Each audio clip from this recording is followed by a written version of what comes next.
Oh, wow. This is more high-tech than I'm used to. But I want to thank the organizers for inviting me, and I will now discuss something that is a big problem. Now, I'll be honest with you, this is going to be mostly an American-centric talk, but people say, talk about what you know about, right?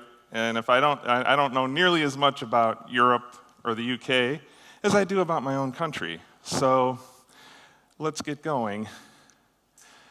Any of you familiar with this story that came out in the news about a month ago? 4 weeks ago tomorrow, actually. It's basically, University of California, Irvine, or UCI, got a huge gift from Susan and Henry Samueli, who I'll tell you who they are in a minute. The purpose was to produce a first-of-its-kind integrative medicine, integrative health program, and bringing these 4 schools all under the same umbrella of the Susan Samueli College of Health Sciences. So, medicine, nursing, pharmacy, population health. That covers most of it. And the existing Susan Samueli Center for Integrative Medicine is to become the Susan Samueli Integrative Health Institute. So, who are they? They're a big force in promoting what I like to call the integration of quackery into medicine. Henry Samueli is a billionaire. He was the co-founder of Broadcom. Susan was a software programmer at IBM who became interested in integrative health when she went on a vacation in France and had a cold, took a homeopathic remedy, got better, and decided that she was very much into this. And they're both believers now. In fact, just read that quote for a second. And it's true, and she's a homeopath, he's a billionaire. What could go wrong? So, what was interesting about this story was after the first couple of days, we started to see stories like this. Does $200 million quack? Well, the answer is yes, very loudly. But and then you'd see another story like facing criticism, UC Irvine scrubs homeopathy from its roster of offered treatments. And it's true. They started deleting pages with references to homeopathy from their websites. They didn't get them all. The internet is forever. And this caught, one journalist's notice. But homeopathy has been with UCI for a long time. The Samuelis have been giving UCI a lot of money for a long time to promote integrative medicine. And although they generally don't say a lot about what's there, in 2003 they kind of made a mistake. They said, they want to study the efficacy of various modalities considered to be part of complementary and alternative medicine, including herbs and homeopathic medicine. This is the only time in a gift agreement that this term was ever, included. But I do like this. This is like 5 years, or 4.5 years before science-based medicine ever came into existence. And they say they want this to serve as a source of science-based information for medical professionals. Now, I debated whether to put this slide in here because you all know what homeopathy is, right? Or most of you do. But I feel it's obligatory in case there are any, people here who aren't familiar with it. So, the 2 laws of homeopathy. The law of similars, like cures like. To cure a symptom, you use something that causes that symptom. And then the law of infinitesimals, which says that diluting things makes them stronger. And, you go through the numbers. A typical homeopathic dilution is a multiple of 1C, which is 1 to 100. And if you go through it, 6C is about 10 to the 12th. 12C, about 10 to the 24th. And all of you know, and Avogadro's number, as you know, is the number of molecules in a mole. And if you start diluting things beyond about 10 to the 23, you're highly unlikely to have any remaining compound. And of course, if you look at the 100C dilution there, which they do exist, but 30C is more typical, is way more than 10 to the 23rd. And of course, the number of atoms in the known universe is only estimated to be around 10 to the 78th to 10 to the 82nd. So, homeopathy is one of what I like to call, it's one of the best pseudosciences to educate novice skeptics with, because it's pretty simple to explain why it's crap, So this is what I said my first thought when I saw that, because over and over and over again in the news coverage, everyone from Samueli that they interviewed says, we're going to be science-based, we're going to be evidence-based, this is all going to be legitimate science. If you include homeopathy, that's bullshit. There's just no other way to put it. So what will the $200 million buy? Well, a nice brand new facility to house the college for $50 million. This next one kind of surprised me a bit. Only $5 million for state-of-the-art technology and labs. That's actually, those of you who work in biomedical research know that that's actually not that much money to build labs. I've seen single labs cost that much. Then the bulk of the money is for endowed chairs across the medicine, nursing, pharmacy, and population health disciplines.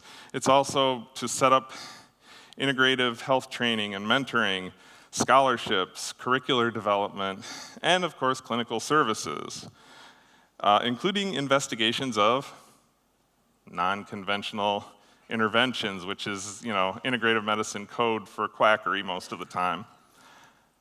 So,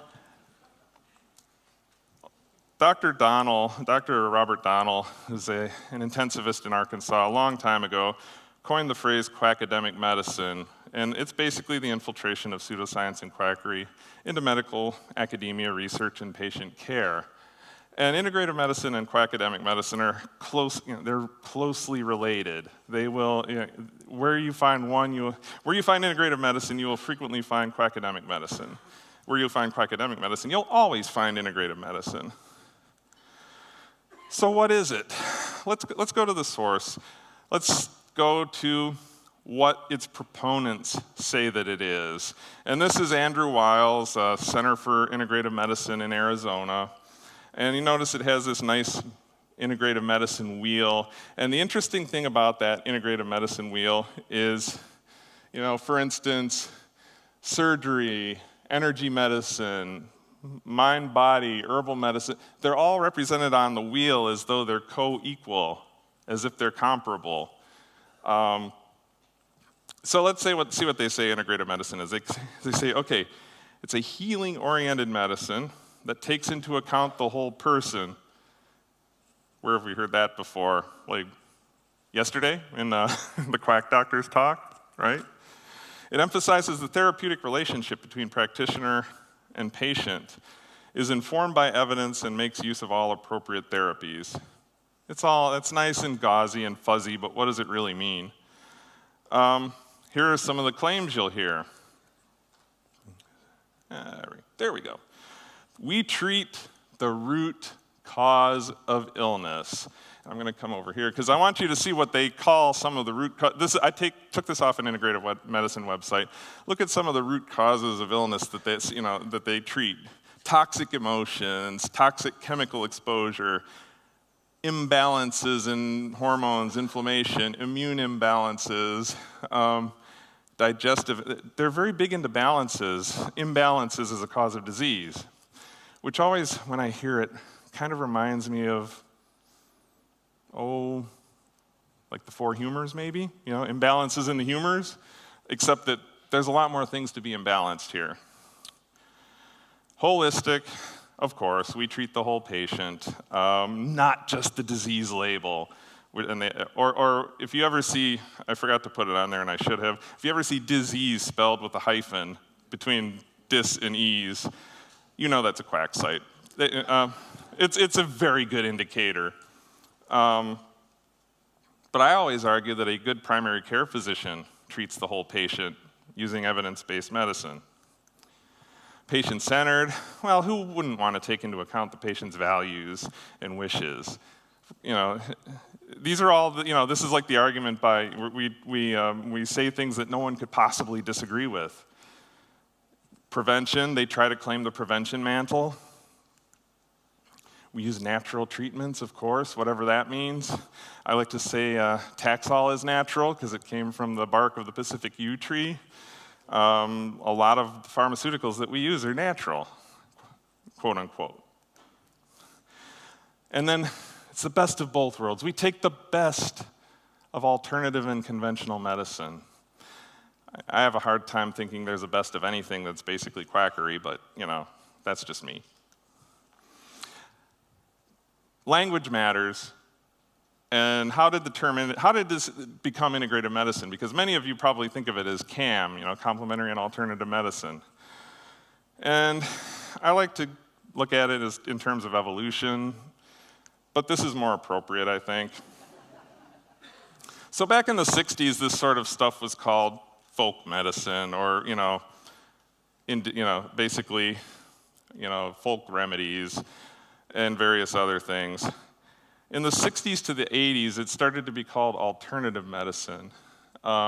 This was around the time when China was, you were hearing all these stories about acupuncture in China, 1970s especially, about these seemingly miraculous things going on with acupuncture. But this wasn't good enough. And why wasn't it good enough? Because alternative implies separate, different, and using instead of medicine, which rubbed a lot of people the wrong way, and rightly so. So the next evolution was complementary and alternative medicine. It complements medicine.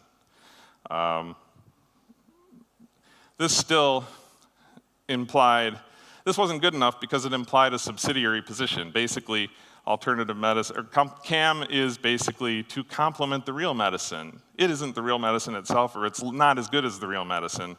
So we get integrative medicine. And using the world's worst Photoshop skills ever, I like to do this. But in any case, Andrew Weil, you probably all know who he is, but he's basically the godfather of CAM. The next step in evolution of this, of course, is going to be integrative health, which is what they're calling it now, much more than integrative medicine.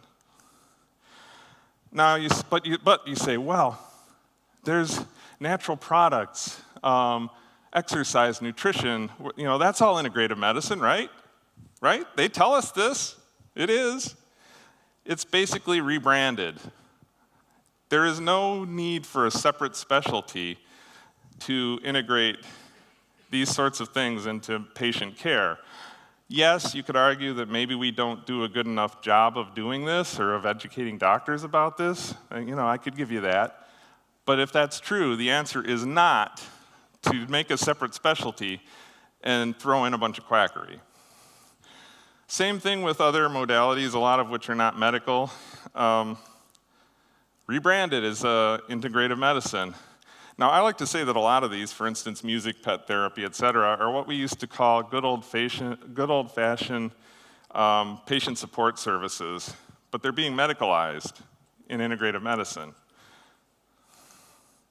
And it's not as though we don't study this stuff. I mean, this is a paper, from last year that looked at, it's an epidemiology paper, it looked at, okay, what is the effect of sticking to various diet and physical activity guidelines on cancer risk? Big surprise. For some cancers, the risk is lowered. Breast cancer, for instance, colon cancer, a couple others. I mean, we know this stuff, but diet is also hard to get patients to stick to. So let's take a look at something. Notice the dates. This is a course that's going on right now, International Structural Acupuncture Course for Physicians. It includes 304.5 hours of CME credit, continuing medical education, 6 hours a week of web-based sessions, 5 live intensive weekend workshops, and it's Harvard. And this course is not new. It's been going on for years. I first noticed it probably around 2010, and it's been here for a while. Now, this is from 2015, Georgetown Medicine magazine, Caring for the Whole Person with Integrative Medicine. The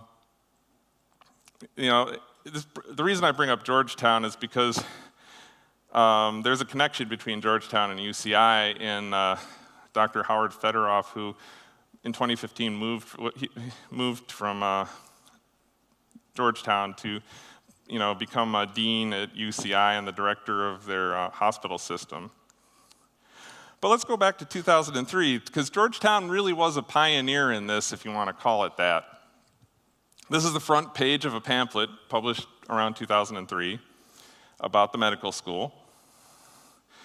And they emphasized a seamless interweaving of what was then called CAM with existing classes. And if you look at this, they had an acupuncturist come in and do the anatomy of acupuncture in the gross anatomy lab for the first-year medical students. And then in neuroscience, the same acupuncturist would come in and lecture about acupuncture for pain relief. Integration means integrating this stuff not just into patient care, but into education beginning on day 1 of medical school. So this is the connection. This is Dr. Federoff. And I just want to show the sort of responses you get to criticism, or that advocates get when they're criticized for promoting pseudoscience. So here he is. This is the announcement. 2015, he becomes Vice Chancellor of Health Affairs at UC Irvine, and he has a number of other positions. So when the UC Irvine stories came out, Steve Novella, Steve Barrett, myself, some others were interviewed. And, I'm kind of proud of that quote. It's like, because I think it's about the pithiest way of saying it. Well, the reporter, Michael Hiltzik, asked Dr. Federoff to respond, to my criticism, Novella's criticism. And he says, Gorski and Novella are too skeptical. As physician scientists, we need to keep the broadest open mind to new ways to deliver care or monitor care or diagnose diseases. I can't argue with that too much, but there is such a thing as having a mind so open that your brains fall out. And he's not the only one to say things like this.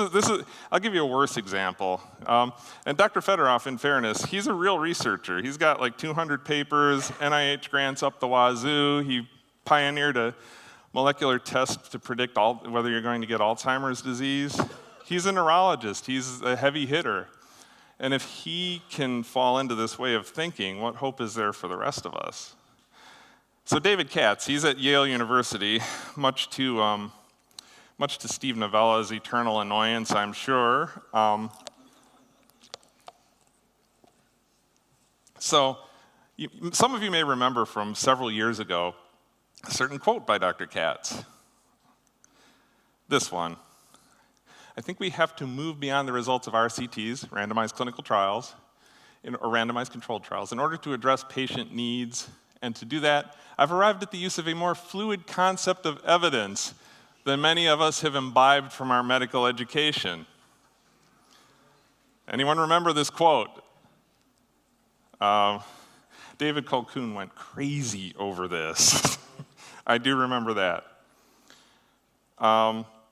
This video, by the way, disappeared off the Yale YouTube channel. It's very hard to find. There's a couple of places that still have it, of him giving the talk where he said this.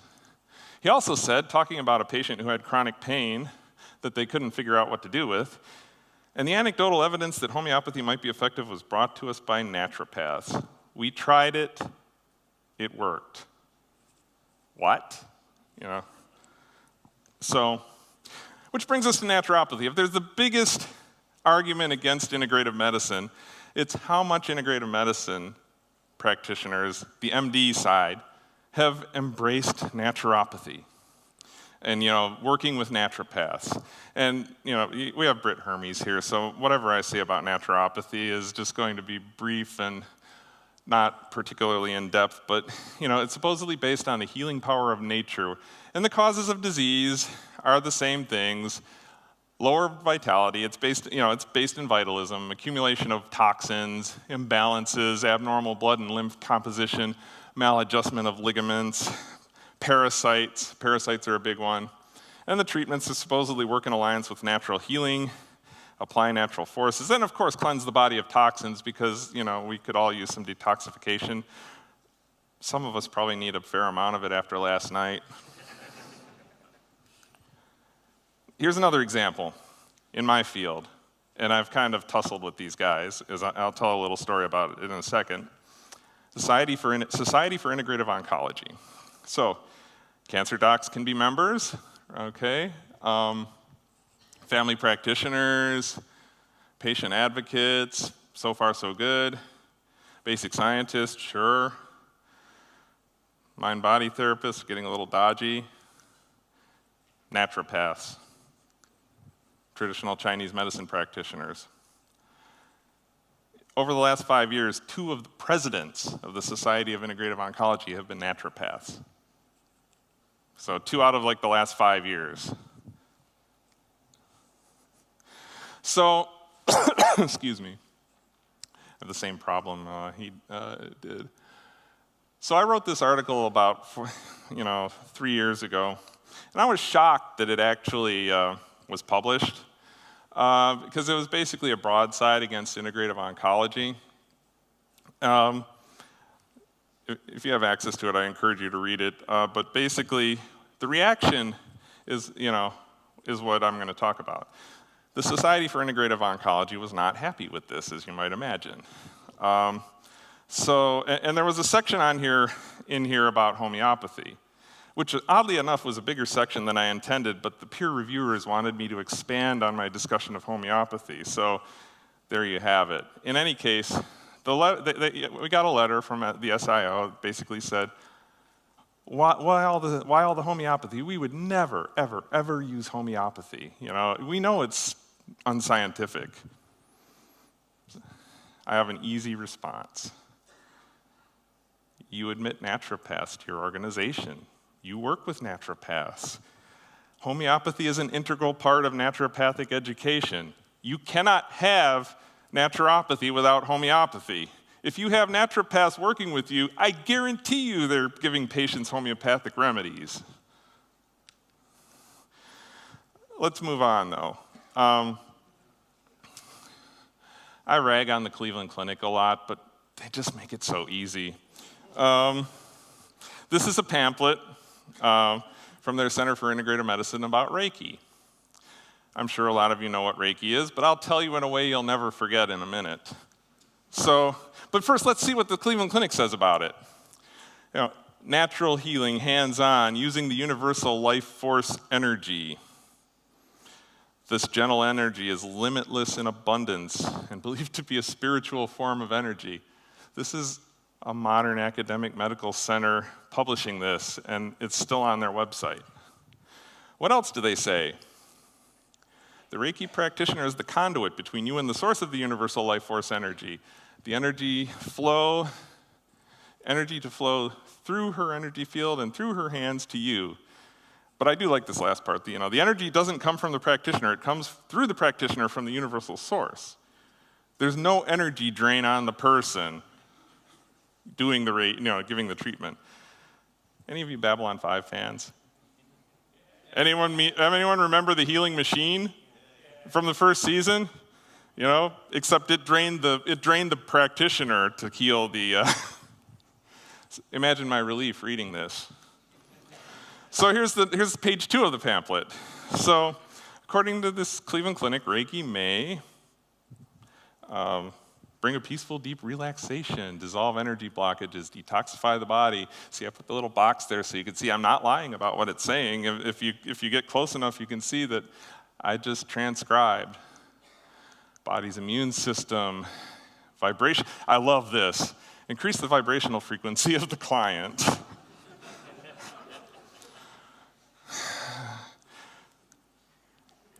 just a reminder of what Reiki is. It's one of the two most common forms of energy healing.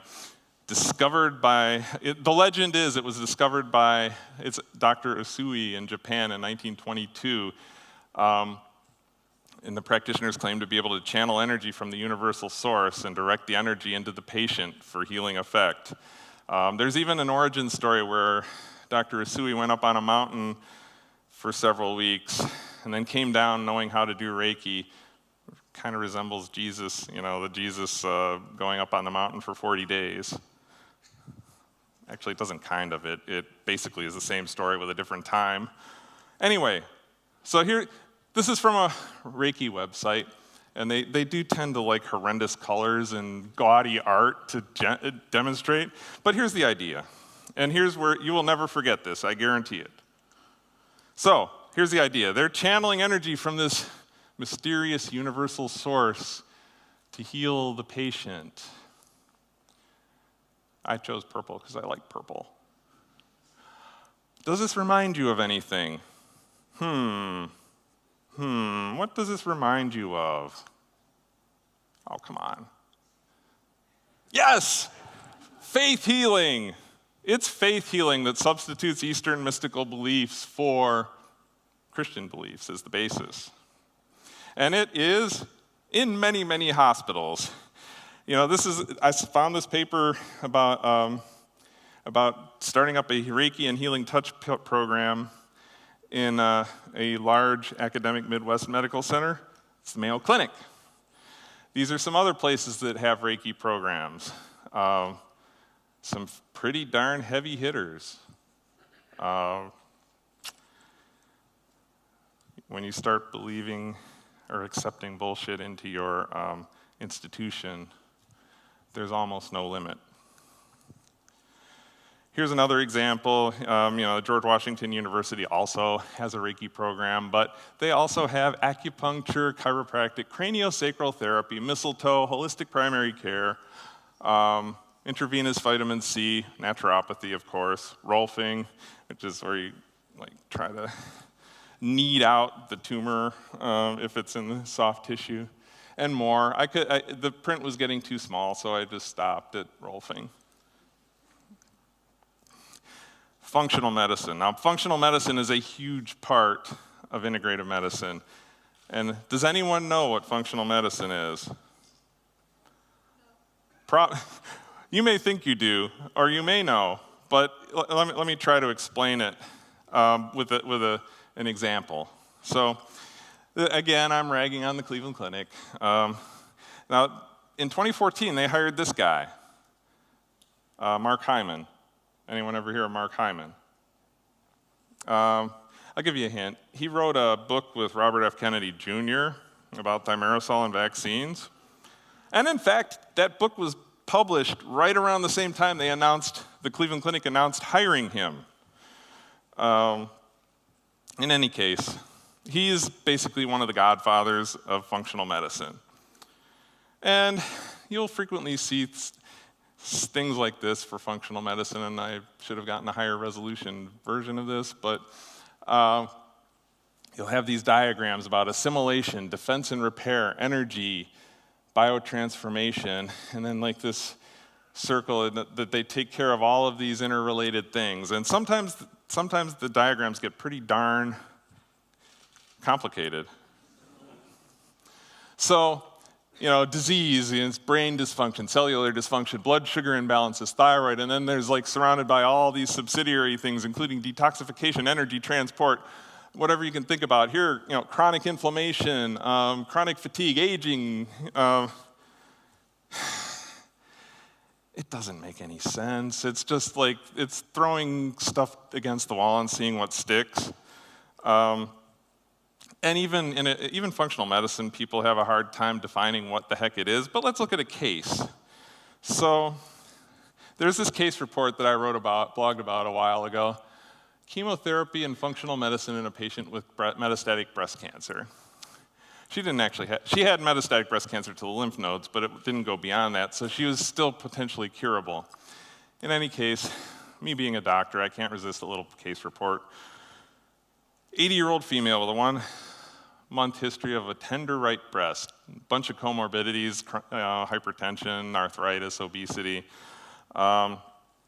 Physical exam, she had a 15-centimeter mass and lymph nodes that they could feel under the arm.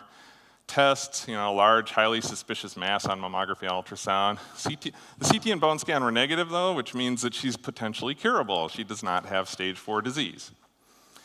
Biopsy, breast cancer hormone receptor negative. Skin biopsy showed inflammatory breast cancer, which is a particularly nasty form of breast cancer that is fortunately uncommon, where the tumor cells get into the lymphatics underneath the skin. The treatment for inflammatory breast cancer is chemotherapy first, followed by a modified radical mastectomy. You remove the breast and the lymph nodes. That's the treatment. So they did this. They added integrative care to conventional care, and there's the conventional care. You can see mammogram, ultrasound, chemotherapy, surgery, and then I'm not sure where the radiation is because you're supposed to get post-radiation after the mastectomy. On the other side, we have vitamin C infusion, supplements, Nutraval testing, and I'll get into that in a minute. A whole boatload of supplements. And they put this poor woman on a dairy-free, gluten-free diet. When you're undergoing chemotherapy, which, for this sort of condition, and you're an 80-year-old, this is not really a good thing here. Those medications, are hypertensive medication, her medication for her thyroid, etc. I'll tell you the only thing in here that probably did her some good, the 10 minutes of bicycling and working towards 30 minutes a day, Qigong classes, trying to help her with her sleep, and group support. None of which requires anything other than conventional medicine. All the rest is unnecessary. Possibly, some of it may be harmful. These are some of the tests that they did these are the tests that they did to figure out all of what she needed. This is their version of personalized care. And you don't have to be able to read any of this. It's just the idea, look at the number of tests. There are table after table of tests, second bile acid levels, metabolic markers, eosinophil protein X, zinc, selenium levels, fatty acids, amino acids, fatty acid metabolism markers. You might ask, well, why don't we do this in regular medicine for our patients? It's because it's not necessary. They basically measure everything they can think of and then try to correct every little lab abnormality. Now, I don't know about the doctors out there. I don't know about you. When I was in medical school and residency, what did they say? Treat the patient, not the lab value? This is treating the lab value. This is treating 100 lab values. So this is what I say. Functional medicine is conventional, it's massive conventional over-testing and over-treatment, with all these lab values and trying to fix them, plus quackery, because they will throw in, homeopathy, they'll throw in Reiki, they'll throw in, whatever you can think of, energy medicine. That's why I call functional medicine the worst of both worlds. And I really, it's the worst of conventional medicine, and it's the worst of alternative medicine. Who's pushing this? One, the Academic Consortium for Integrative Medicine and Health. The mission is to advance integrative medicine through academic institutions and health systems. There are over 70 academic centers in North America, up from 8 in 1999. When I first discovered this group, there were around 50, so that was about 10 years ago maybe. To my dismay, when I checked, there are 41 NCI-designated comprehensive cancer centers. These are the highest level cancer centers that the NCI has designated for excellence in research and education, patient care. I'm fortunate enough to work for one of them. 26 of the 41 are affiliated with medical schools that belong to the ACIMH. There's also, you probably knew it as NCAM, National Center for Complementary and Alternative Medicine, but it's now renamed itself. Tom Harkin was the champion. It started out as the Office of Unconventional Medicine. Its budget went from $2 million 25 years ago to about $100 million now. It peaked around $128 million a few years ago. But I think that its decline is not so much a matter of policy, but just a matter of the general budgetary problems the US has been having over the last 10 years. And it renamed itself. Remember what I said about integrative medicine becoming integrative health and CAM becoming integrative. Has anyone ever heard of this? Worst acronym ever. Office of Cancer Complementary and Alternative Medicine. It has a budget pretty much the same size as NCCIH, and its idea is to promote or to study CAM in cancer care. And I've met representatives at meetings from OCAM. I refuse to call it OCAM. And to say I was not reassured is kind of an understatement. Back to Andrew Weil. 2003, he created the Integrative Medicine in Residency with a few places. By 2008, it had expanded to pediatric. Its mission was to put integrative medicine into various specialties. It started out with primary care, family medicine. It's now expanded to pediatrics, internal medicine, psychiatry. In 2012, he managed to get a board certification it's not through the American Board of Medical Specialties, which is the main certifying body in the United States. It's through another quote-unquote rival board that is not really that well accepted. But patients don't know that, right? They don't know the difference. All right, there's the media. The media loves this stuff. This is a story from about 5 years ago. I'm going to have to find an update or some other story because it's getting old now. I've used it for 5 years. Nancy Snyderman did a story about Memorial Sloan Kettering, and this is what she concluded. I mean, it was a very highly positive story about the integrative medicine program at Memorial.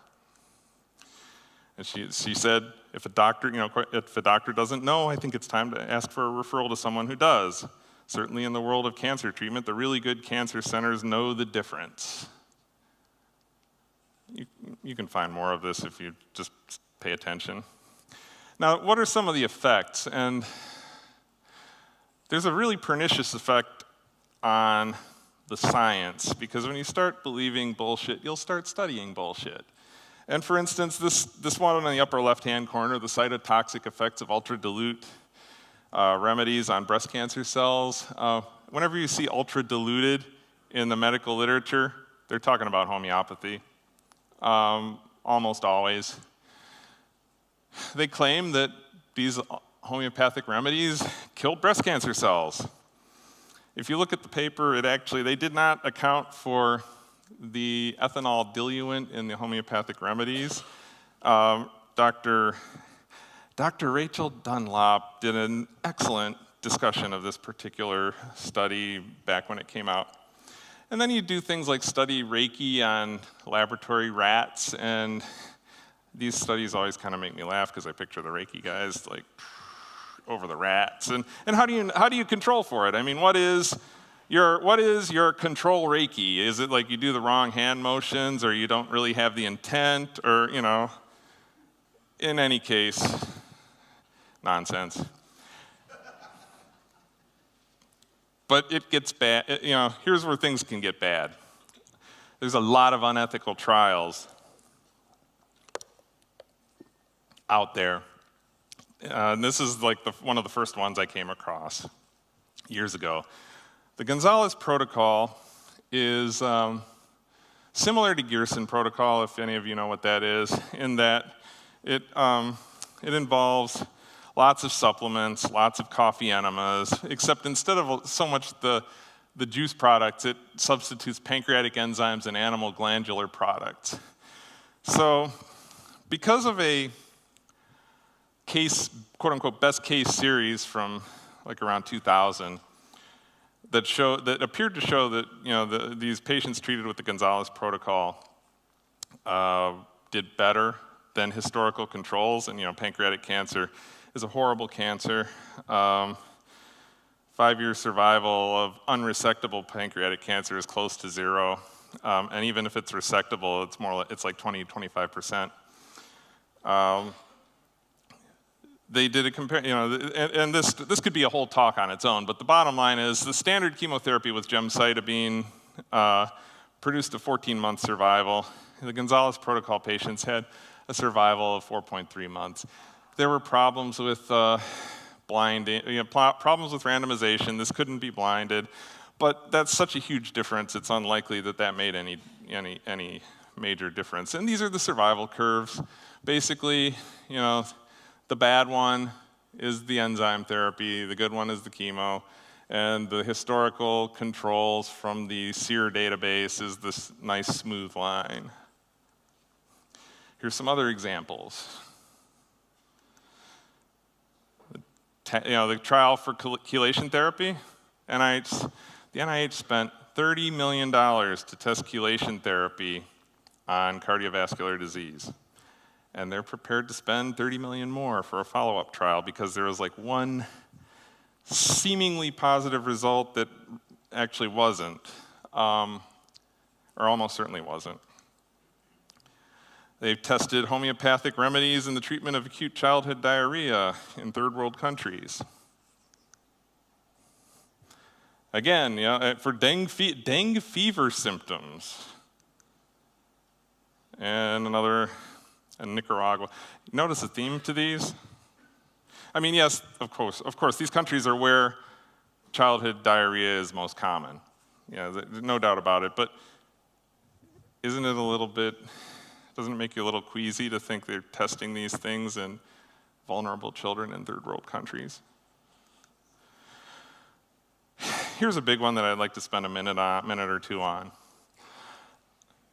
We have, as you all probably know, we have a big crisis with opioid addiction in the United States, where most docs see a crisis.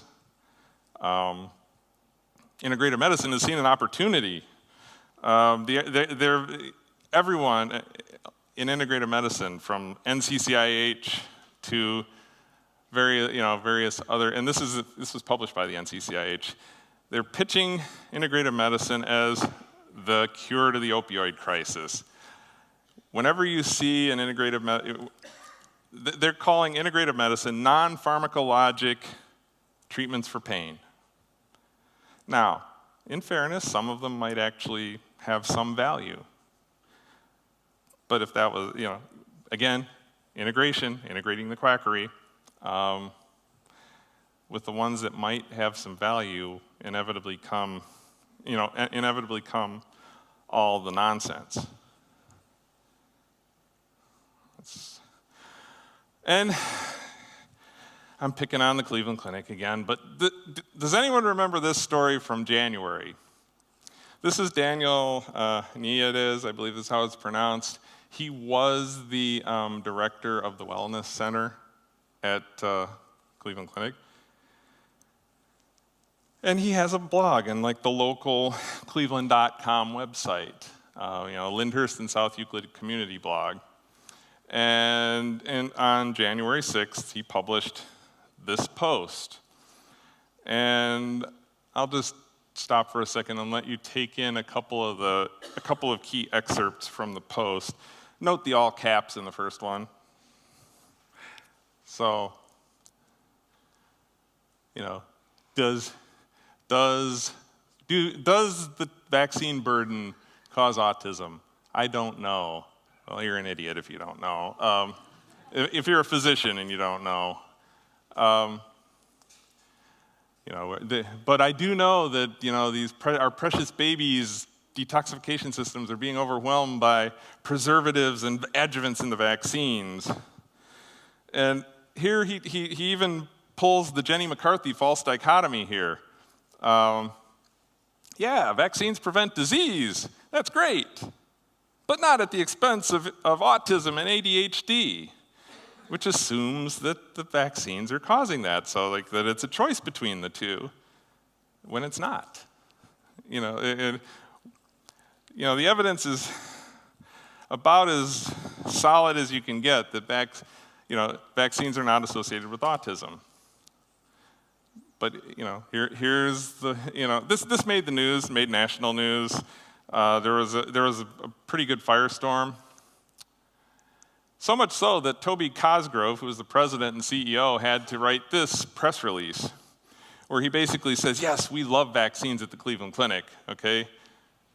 But here's the thing, when this whole story came out, part of the spin on it, which was the correct spin in my view, was pointing to all the integrative medicine quackery that Cleveland Clinic was offering.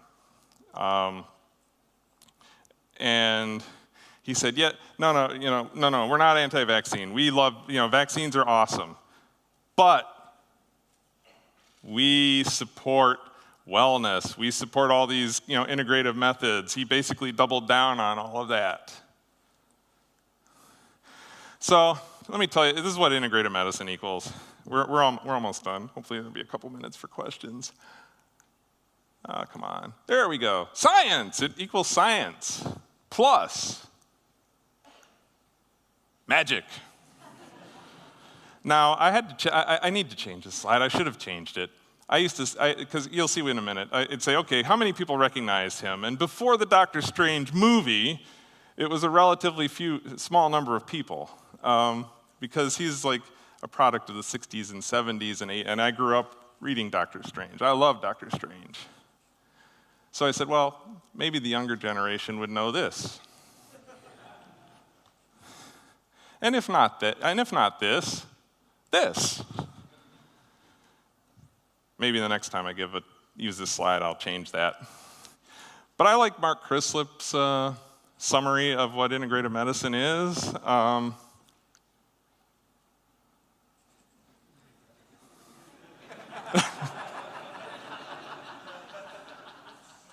So, yeah, we miss him. I really wish he hadn't left science-based medicine. So let me just, I got 2 slides to close with. We are almost done. This is an article from 1983. This is what we as doctors used to write about this stuff. And I'm going to get out of the way because this quote is awesome. The most fun, and remember at the time, holistic medicine is basically what we call CAM, integrative medicine, et cetera. The most fundamental attack is on reason itself. Since science will not warrant holistic medicine, they imply that we should abandon science and the claims of reason. And then my favorite quote of all, holistic medicine is a pabulum of common sense and nonsense offered by cranks, quacks, and failed pedants who share an attachment to magic and an animosity towards reason. I love that quote. Fortunately, and this is where it's not all bad news, okay? And this is where the skeptic movement helps. And I really think we've somewhat changed the narrative, or at least we've brought it to the attention of some. These are a couple of recent stories from this year. Alternative therapies go to medical school, medicine with a side of mysticism. The press is taking notice. And this is one area where we can help. To try to educate journalists, to try to bring it out. Part of the reason this stuff thrives is people really don't know what it is. We have a term for doctors called shruggies.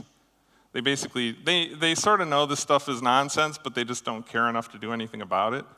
Often, if you can open their eyes, you can do a lot. And that's, I think, where skepticism comes in. That's, I think, where you, me, Novella, everyone who works at this can make a difference. I know it may feel like it may feel like Sisyphus, but if I believed it was hopeless, I would probably not continue to do it. So thank you for listening. Hopefully, you continue to read science-based medicine, support the Society for Science-Based Medicine. Yes, in 2010, Steve and I did go to NCAM and actually met with the current director. Not much came of it, but thank you. And I think I'm out of time, but maybe they'll let me take a question or two.